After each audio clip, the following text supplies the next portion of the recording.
Hello everybody, my name is James, hope you're doing well and welcome back to another video, and today we're going to be talking about some penalty verdicts following the Hungarian Grand Prix. If you enjoyed the video, make sure to leave a like and subscribe for more Formula 1 content. Also make sure to follow me on X at James's Pit Lane, I'll leave a link in the description, but let's jump straight into the video. So let's start with Charles Leclerc, and with Leclerc I wanted to first of all talk about what happened with him during the Grand Prix. Now Leclerc had a great start to the race, he led off the line and then built a 3-second gap to Oscar Piastri, and it just looked like he had an answer to the McLarens and was fast. But as Leclerc came under pressure from Piastri on lap 40, the Ferrari driver suddenly lost pace, to the point that he lost 37 seconds to Piastri over the last 30 laps of the race. Now Leclerc was not happy with the team on the radio when he lost pace, with him saying, "This is so incredibly frustrating, we've lost all competitiveness, you just had to listen to me,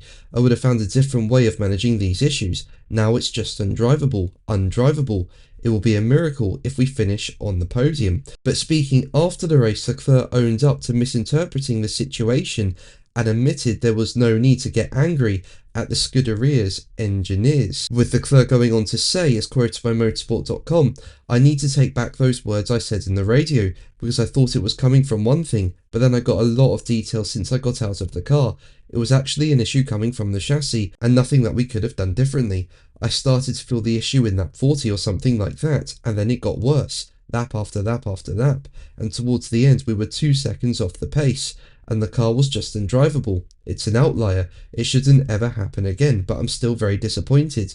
We had one opportunity this year to win a race, which I think was this weekend."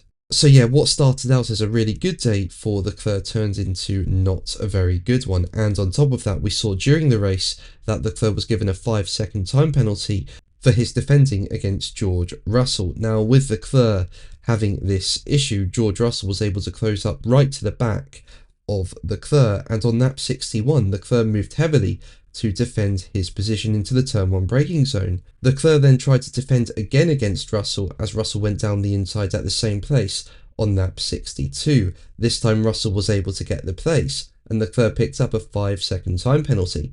But the stewards have now decided that this punishment was not enough, with Leclerc being given 1 penalty point on his super license for erratic driving. The verdict said, car 63 moved to overtake car 16 on the inside into turn 1. Car 16 moved towards car 63 on the main straight before braking and subsequently moved a second time, now under braking, nearly causing a collision with car 63.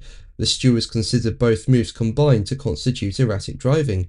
The stewards took into account that car 63 succeeded in overtaking car 16 and that there was no contact, and in these circumstances apply a less severe penalty than might have been applied in different circumstances. But let's move on to the verdict involving Max Verstappen. Now Verstappen was caught up in an incident with Lewis Hamilton on lap 30 of the race. Verstappen was on much fresher tyres and had a look up the inside of turn 4. Trees got in the way of us seeing that move, but on the exit of the corner Hamilton was off the track and Verstappen took the place. Now it was confirmed during the race that the stewards would investigate this after the race, with them wanting to see whether Verstappen pushed Hamilton off the track and gained an advantage. Now before the verdict was issued, Verstappen did speak about what happened, with him saying, as quoted by Racing News 365, "Well, nothing happened. I mean, I went for a move up the inside. Of course it's a fast corner, but with downforce for us, you're a bit more under control anyway.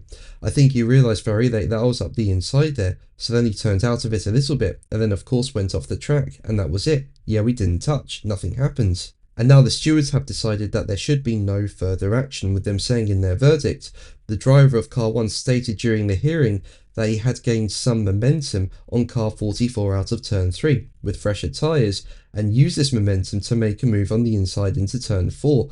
He further elaborated that he was in full control of his car and could have stayed further to the inside to leave space for car 44 on the exit. However, he said as car 44 had gone off track, he elected to use all of the track on the exit. The team representative for car 44 confirmed that there was no contact between both cars, and further stated that the driver of car 44 chose not to attempt to remain on track. Taking all this into account, the stewards determined that there was no contact and that the incident does not qualify as forcing another car off track, despite the ambitious nature of the overtaking attempt, and take no further action. But that's going to be the video from me today. Thank you ever so much for watching. Make sure to like and subscribe for more videos, and until the next one, take care. Bye.